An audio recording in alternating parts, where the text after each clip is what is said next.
In 1973, the first love hotel with a European castle theme opened in Tokyo's Meguro district. Over the following decade, castles began popping up all over Japan, and love hotels rapidly expanded. At their peak, Japan had around 35,000 of these hotels, attracting 500 million visits a year, about 1.4 million per day, roughly 2% of the entire population daily. However, this industry, once worth tens of billions of dollars, is now slowly fading. Romantic encounters in these hotels are becoming rarer, while group events are on the rise. Many of these establishments have been forced to convert into regular hotels or hire foreign language-speaking staff to better serve international tourists. In this video, we'll talk about the decline of love hotels and the deeper social crisis behind it in Japan. Recently, the Japanese government released new demographic data. As of October 2024, Japan's population was approximately 120.3 million, a decrease of about 898,000 from the previous year. This marked the largest decline since comparable records began in 1950. The National Institute of Population and Social Security Research projects that by 2100, Japan's population will drop to 61.18 million, half of what it is today. Since out-of-wedlock births are extremely rare in Japan, the fertility rate collapse is mainly due to two factors: the rising number of people who never marry and the declining number of children among married couples. In 2023, the number of marriages dropped below 500,000, the lowest in 90 years. That's a 50% decrease compared to 1,970. Even more concerning is that the desire to marry is also shrinking.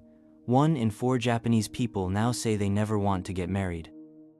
In Japan, a person is considered forever single if they are still unmarried at 50. This is measured using the average single rate among those aged 45 to 54. After 50, the chances of getting married are considered extremely low.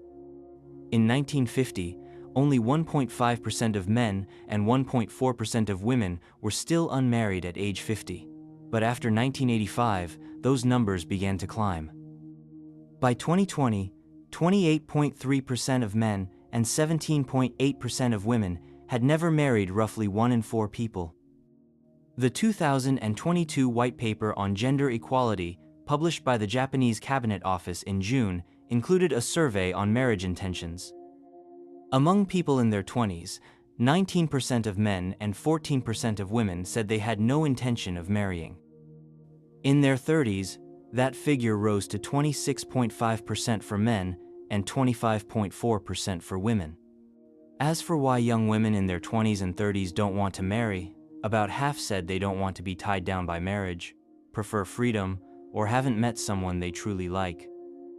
Young men gave similar reasons, with many also citing job instability and not feeling financially capable of supporting a family. Among people over 40, the percentage who don't want to marry is even higher. The main reasons: they've grown used to being single, feel more secure that way, or have given up on finding a compatible partner. And it's not just about avoiding marriage, many aren't even dating. Among Japanese people in their 20s, about 70% of men and 50% of women have no romantic partner. Among those aged 20 to 40, 24% of women and 38% of men have never dated. Even after 40, about 10% of women and 20% of men have never been in a relationship. With 1 in 4 people never marrying, those who do are tying the knot later than ever. In 2020, the average age of first marriage was 31 for men and 29.4 for women, about 4 to 5 years older than in 1975. Later marriages naturally lead to later childbirth. In 2021, the average age of mothers at the birth of their first child was 30.9, the highest since records began in 1950. Besides marrying and having children later, Japanese couples are also having fewer children overall. Between 1970 and 2000, married couples had an average of about 2.2 children, but after 2005, that number started to fall, reaching a historic low of 1.20 in 2023. This reflects a decline in both the ideal number of children and the number couples actually plan to have, and eventually, due to various obstacles, many end up having even fewer. The main reasons couples want children but can't have them are high cost of raising and educating kids, not wanting to have children at an older age, wanting children but facing physical or medical limitations. Among younger people, the most cited reason is the high cost. Among older people, it's age and fertility issues. In other words, when they're young, they want kids but lack money. When they have money, they're too old or unable to conceive. On top of that, sexless marriages are increasingly common. A 2017 study by Japan's National Institute of Population found that 47% of married couples were not sexually active.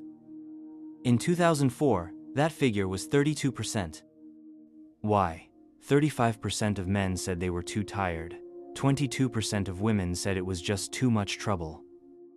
To combat the declining birth rate, Japan launched the Angel Plan in 1994, followed by more and more policies, but with increasingly poor results.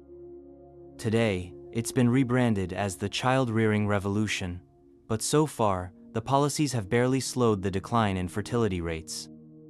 One issue is the policies themselves are often underfunded. For example, to finance these programs, Japan raised the consumption tax to 10% in 2019, increasing the cost of living before solving any problems. Even with higher taxes, Japan still spends far less of its GDP on family support compared to countries like France and Sweden.